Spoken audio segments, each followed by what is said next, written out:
मंडळी, आपल्या सुसंस्कृत महाराष्ट्रात गेल्या काही काळात अशा काही धक्कादायक घटना घडल्या की ज्यानं महाराष्ट्राच्या प्रतिमेला कुठेतरी मोठा तडा दिला. त्यातलं सर्वात मोठं आणि अंगावर काटा आणणारं प्रकरण म्हणजे नाशिकचं अशोक खरात प्रकरण. कॅप्टन खरातचे ते व्हिडिओ प्रकरण जसे पुढे येत होतं, तसं त्याचे थेट आणि तीव्र राजकीय पडसाद संपूर्ण महाराष्ट्रात उमटत होते. अशोक खरात सध्या जेलची हवा खातोय खरंय, पण या प्रकरणानं गेल्या काही महिन्यांपासून महाराष्ट्राच्या सत्तेच्या गलियाऱ्यात जी अस्वस्थता आणि राजकीय आरोप प्रत्यारोपांची राळ उडवून दिले, तिची चर्चा आजही थांबलेली नाहीये. सोशल मीडियावरील खळबळ, तपास यंत्रणांच्या धाडी आणि बड्या नेत्यांची वाढलेली धडपड या सगळ्यांमुळे हे प्रकरण राज्यभर पेटलेलं होतं. आता याच जळजळीत आणि चर्चित घटनांवर आधारित एक थरारक चित्रपट प्रेक्षकांच्या भेटीला येतोय, ज्याचं नाव आहे महाराष्ट्र एप्स्टीन फाईल्स. आता सगळं उघड होणार, अशी खळबळजनक टॅगलाईन असलेल्या चित्रपटाचा फर्स्ट लुक नुकताच समोर आलाय. राजकारण, सत्ता, बड्या धेंड्यांचे संबंध आणि पडद्यामागे दडलेली कथित रहस्य यांची सांगड घालत हा चित्रपट नक्की काय धमाका करणार, याकडे आता संपूर्ण महाराष्ट्राचं लक्ष लागलंय.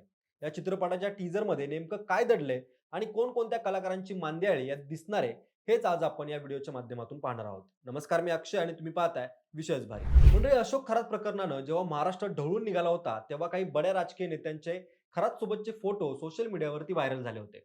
त्यानंतर या प्रकरणाची निष्पक्ष चौकशी व्हावी म्हणून जनतेतून आणि विरोधकांकडून मोठी मागणी जोर धरू लागली होती.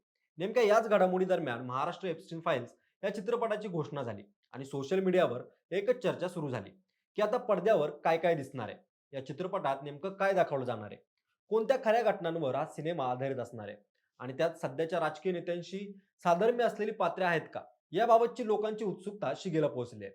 आता समोर आलेल्या चित्रपटाच्या टीझरनं तर प्रेक्षकांची झोपच उडवली आहे. विशेष म्हणजे या चित्रपटात आपली प्रसिद्ध अभिनेत्री आणि नृत्यांगना दीपाली सय्यद एका अत्यंत महत्वाच्या आणि मुख्य भूमिकेत झळकणार आहे. त्यांच्यासोबतच मराठी सिनेसृष्टीतील ज्येष्ठ आणि कसलेले अभिनेते उदय टिकेकर यांचीही दमदार उपस्थिती आपल्याला पाहायला मिळणार आहे. या दोघांचाही फर्स्ट लुक बाहेर आल्यापासून सोशल मीडियापासून ते थेट मंत्रालयापर्यंत जोरदार चर्चा रंगली आहे. म्हणजे या चित्रपटाची संपूर्ण पार्श्वभूमी नाशिकमध्ये गाजलेल्या भोंदू अशोक खरात प्रकरणाशी थेट जोडली जाते, ज्या प्रकरणानं राज्यात एक मोठं राजकीय वादळ निर्माण केलं होतं.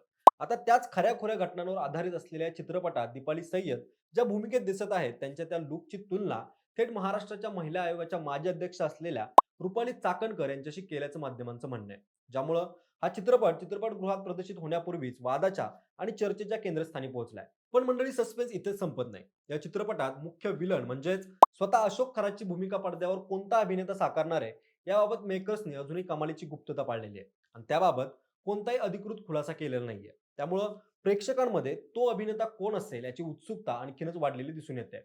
पण मित्रांनो, या चित्रपटाची चर्चा केवळ त्याच्या कथानकापुरती किंवा पात्रांपुरती मर्यादित राहिली नाहीये, तर पडद्यामागे एक वेगळाच थरार सुरू आहे. अभिनेत्री दीपाली सय्यद यांनी काही दिवसांपूर्वी मीडियासमोर येत एक अत्यंत धक्कादायक दावा केला होता. त्यांनी सांगितलं की या चित्रपटातील त्यांच्या एका विशिष्ट भूमिकेमुळं त्यांना अज्ञात नंबरवरून सतत फोनवर जीवे मारण्याच्या धमक्या मिळत आहेत. इतकंच नाही, तर काही बड्या महिला राजकीय नेत्यांकडून हा चित्रपट न करण्यासाठी त्यांच्यावर प्रचंड दबाव आणण्याचा प्रयत्न केला जात असल्याचा थेट आरोप त्यांनी केलेला आहे. दीपाली सय्यद यांच्या या खळबळजनक दाव्यानंतर चित्रपटाभोवतीचं गूढ आणि लोकांची उत्सुकता आणखीनच वाढली आहे. आता एका बाजूला चित्रपट निर्माते ठासून सांगत आहेत की हा चित्रपट संपूर्ण सत्य घटनांवरती आधारित आहे, तर दुसऱ्या बाजूला विरोधक आणि काही लोकांचं म्हणणे आहे की या चित्रपटामुळे पुन्हा एकदा जुन्या राजकीय वादांना आणि चिकलफेकीला खतपाणी घातलं जाते. मात्र हा वाद आणि ही लढाई फक्त धमक्यांपुरती थांबली नाही, तर द महाराष्ट्र फाईल्स या चित्रपटाच्या प्रदर्शनालाही कायद्याच्या मोठ्या अडचणींचा सामना करावा लागला.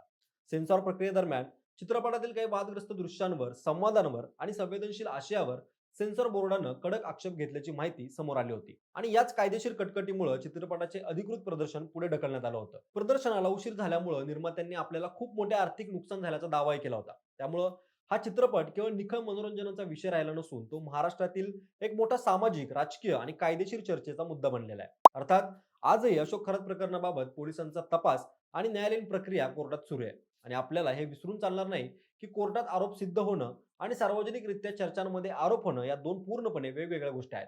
मात्र या एका प्रकरणानं अंधश्रद्धा, प्रभावशाली व्यक्तींचे पडद्यामागील नेटवर्क, महिलांची सुरक्षितता आणि नेत्यांची राजकीय जबाबदारी यांसारख्या अत्यंत गंभीर मुद्द्यांवर महाराष्ट्रात एक मोठे विचार मंथन घडवून आणलेलं आहे. त्यामुळे आता सर्वसामान्य जनतेच्या मनात एकच प्रश्न आहे की या संपूर्ण प्रकरणामागचं खरं आणि लपलेलं सत्य काय.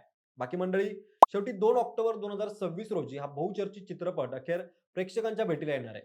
गांधी जयंतीच्या मुहूर्तावर रिलीज होणाऱ्या या चित्रपटात पडद्यावर नेमकं काय काय दाखवलं जाणार, कोणकोणती मोठी नावं आणि कोणत्या गुप्त घटना पडद्यावरती उघड होणार आणि आता सगळं उघड होणार या टॅगलाईन मागे नेमकं कोणतं राजकीय रहस्य दडलेलं आहे?